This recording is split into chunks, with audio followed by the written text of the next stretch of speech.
Hello, ഞാൻ ഇന്ന് ഈയിടെ എനിക്ക് കിട്ടിയതിൽ വെച്ച് ഏറ്റവും ഒരു അടിപൊളി പണീനെ പറ്റിയിട്ടാണ് പറഞ്ഞിരുന്നത്. അതെ, ഞാനും മേടിച്ച ഒരു ഇൻസിനറേറ്റർ. നമ്മളെ വീട്ടിൽ വരുന്ന അടിച്ചു കൂട്ടുന്ന എല്ലാം കത്തിക്കാൻ വേണ്ടിയുള്ള ഒരു ഇൻസിനറേറ്റർ.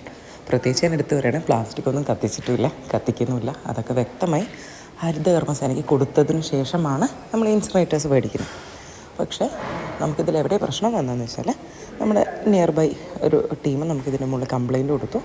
നേരെ പഞ്ചായത്തിലേക്ക് ഫോർവേഡായി. അവിടെ നിന്ന് അത് ചെക്കിങ്ങിന് വന്നപ്പം ഇത്തരത്തിലുള്ള നമ്മൾ മേടിക്കുന്ന ഹോം ബേസ്ഡായിട്ട് വീട്ടിലേക്കുള്ള നമ്മൾ ചെറിയ ബഡ്ജറ്റിന് വാങ്ങുന്നതെല്ലാം സിംഗിൾ ചേമ്പേർഡ് ഇൻസിനറേറ്റേഴ്സ് ആണ്. നമുക്കിതിനെ പറ്റിയൊന്നും അറിയില്ല. അപ്പോൾ ഇത് നിങ്ങളറിയാൻ വേണ്ടിയിട്ടാണ് ഞാനിതൊരു വീഡിയോ ആയിട്ട് ചെയ്യുന്നത്. ഉപകാരമുള്ളവർക്ക് ഉപകാരമാവട്ടെ വെച്ചിട്ട്. ഓക്കെ, അപ്പോൾ ഈ സിംഗിൾ ചേമ്പേർഡ് ഇൻസിനറേറ്റേഴ്സ് നമ്മൾ വീട്ടിൽ വെക്കാൻ പാടില്ലെന്നും ഇന്നും നമ്മുടെ പൊല്യൂഷൻ ബോർഡിൽ നിങ്ങൾക്ക് പോയി ഇത് ചെക്ക് ചെയ്യാവുന്നതാണ്.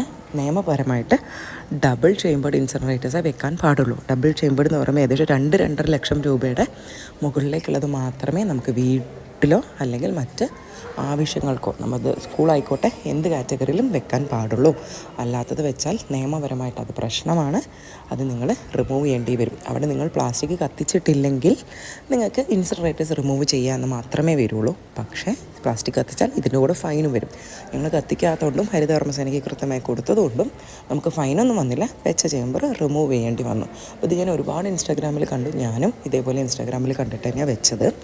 ഞാൻ ആ സമയത്ത് ഒരുപാട് പേരെ കോൺടാക്റ്റ് ചെയ്ത് നോക്കിയിട്ടുണ്ട് നമുക്കിതിനെന്താ സൊല്യൂഷൻ എന്നുള്ളത്. പക്ഷേ ഈ ഒരു ടീം, ഓൾ കേരളയിലുള്ള ഒരു ടീമിൻ്റെ കയ്യിലും പ്രത്യേകിച്ച് ഇത് വെക്കാനുള്ള നിയമപരമായിട്ടുള്ള ഒരു കാര്യങ്ങളുമില്ല. കാരണം ഈ നിയമം ഇപ്പോഴും പൊല്യൂഷൻ ബോർഡിൽ, ഇത് കോഴിക്കോട് പൊല്യൂഷൻ ബോർഡിൽ ഞാൻ പോയി അന്വേഷിച്ചിട്ടുള്ള കാര്യങ്ങളാണ്. ഇപ്പോഴും നിങ്ങൾക്കും വേണമെങ്കിൽ പോയി അന്വേഷിക്കാം.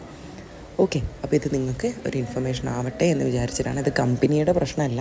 കേരളത്തിലുള്ള ഒരു കമ്പനിക്കും പ്രത്യേകിച്ച് ഒരു ലൈസൻസ് ഇല്ല. നമ്മളിതിൽ ഇഷ്ടംപോലെ ഞാൻ കാണുന്നുണ്ട്, പാമ്പേഴ്സ് കത്തിക്കാം, നിങ്ങളത് ചെയ്തോളൂ, വേസ്റ്റ് ചെറിയ പ്ലാസ്റ്റിക് കത്തിക്കാം എന്നൊക്കെ. ഒരു പാമ്പറോ ഒരു പേപ്പറോ ഒന്നും കത്തിക്കാത്ത അവസ്ഥയിലുള്ള ഞങ്ങൾക്ക് കിട്ടിയ പണിയാണ് ഇപ്പോൾ ഞാൻ പറഞ്ഞത്. ഓക്കെ, അപ്പോൾ നിങ്ങൾക്ക് ഇതിൽ കൂടുതൽ വിശദ വിവരങ്ങൾ അറിയണമെങ്കിൽ നിങ്ങൾക്ക് നിങ്ങളുടെ നാട്ടിലുള്ള പൊല്യൂഷൻ ബോർഡിൽ പോയി അന്വേഷിക്കുക എന്നുള്ളതാണ് കുറച്ചുകൂടി ക്ലാരിറ്റി. ഓക്കെ, ഇതിപ്പോൾ ഞാൻ വീഡിയോ ലാസ്റ്റ് കാണിക്കുന്ന അവർ കൊണ്ടുവച്ചിട്ട് തിരിച്ച് റിട്ടേൺ കൊണ്ടുപോയ വീഡിയോ ആണ് കേട്ടോ. പിന്നെ ഇതൊക്കെ കംപ്ലയിൻറ്റ് കൊടുത്താൽ മാത്രമേ ഇഷ്യൂ ഉള്ളൂ കേട്ടോ. കംപ്ലയിൻറ്റ് കൊടുക്കാത്തടത്തോളം കാലം ഇത് ഉപയോഗിക്കുന്നവർ ഇപ്പോഴും ഉണ്ട് കേരളത്തിൽ. അഥവാ കംപ്ലയിൻറ്റ് കൊടുത്താൽ അവർക്ക് ഈ കാണാൻ പോലെ എടുത്ത് കൊണ്ടുപോകാതെ അവർക്ക് വേറെ ഓപ്ഷൻസ് ഇല്ല. നിയമപരമായിട്ട് അവർക്കൊന്നും പറഞ്ഞു നിൽക്കാനില്ല. അപ്പോൾ ഇതേപോലെ പണി കിട്ടാതിരിക്കാൻ വേണ്ടിയിട്ട് നിങ്ങളുടെ ഫ്രണ്ട്സിന് ഇത് ഷെയർ ചെയ്ത് കൊടുക്കാം. എനിക്കുണ്ടായൊരു അനുഭവം നിങ്ങളായിട്ട് ഷെയർ ചെയ്തു തന്നല്ലോ കേട്ടോ.